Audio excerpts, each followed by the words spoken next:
ఇదే అంశానికి సంబంధించి డీటెయిల్స్ ను అందించడానికి మా ప్రతినిధి వేణు అక్కడ సిద్ధంగా ఉన్నారు. వేణు చెప్పండి, ప్రెసెంట్ అయితే అక్కడ అప్డేట్స్ ఏంటి?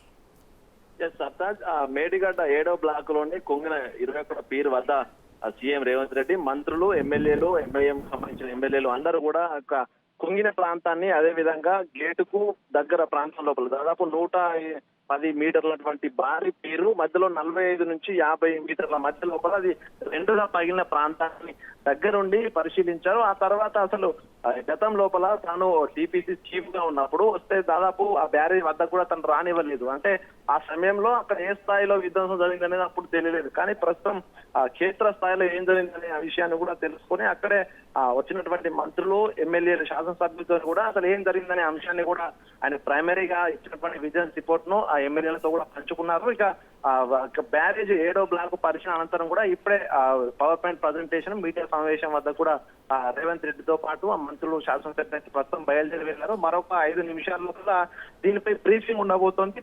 మొదటగా పవర్ పాయింట్ ప్రజెంటేషన్ ఉండబోతోంది. అంటే ఈ యొక్క చేవెళ్ల ప్రాణహిత ప్రాజెక్టు నుంచి రీడీజిల్ పేరుతో కాళేశ్వరం చేయడం, ఆ కాళేశ్వరం ప్రాజెక్టు లోపల ఈ 3 బ్యారేజీల నిర్మాణము, అయితే ఈ నిర్మాణ సంస్థలు ఇచ్చినటువంటి డిజైన్లు, డిపిఆర్లు, అగ్రిమెంట్లు వీటితో పాటుగా అసలు ఈ యొక్క డ్యామేజ్ వరకు కూడా పూర్తి స్థాయి పవర్ పాయింట్ ప్రజెంటేషన్ ను ప్రజాప్రతినిధుల ముందు మీడియా సమక్షంలో కూడా ఆయన వివరించబోతున్నారు. అయితే దీనిలో ప్రధానంగా మేడిగడ్డ బ్యారేజ్ అంశంగా అయితే ప్రస్తుతం పీపీటీ పవర్ పాయింట్ ప్రజెంటేషన్ ఉండబోతోంది. అందులో విజిలెన్స్ సంబంధించినటువంటి అధికారులు ప్రైమరీ రిపోర్ట్ కూడా రెడీ చేశారు.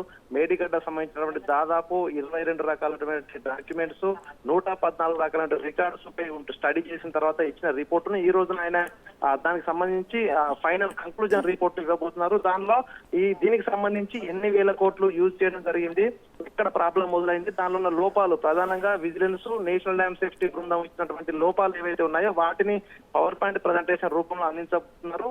ఫైనల్ గా దీనికి ఈ యొక్క బ్యారేజ్ నిర్మాణంతో ప్రజలపై పడ్డ భారము, దీనికి సంబంధించినటువంటి అసలు ఎవరు మన వైపు పూర్తి స్థాయి రిపోర్ట్ కూడా రానున్న నేపథ్యం లోపల తక్షణ కర్తవ్యం అసలు ప్రజాప్రతినిధులుగా మనం ఉన్నాం. అసలు తెలంగాణ ప్రజలకు ఏం చెప్పాలి, వాళ్ళను గత ప్రభుత్వం మోసం చేసిన అంశాన్ని ఏ విధంగా తీసుకెళ్లాలనే అంశం పైన ఆయన ప్రధానంగా శాసనసభ్యులకు అయితే వివరించబోతారు. మరి కొద్దిసేపట్లోనే మీడియా సమావేశం, పవర్ పాయింట్ ప్రజెంటేషన్ కూడా మొదలు కాబోతుంది. సప్తాజ్. Right, thank you.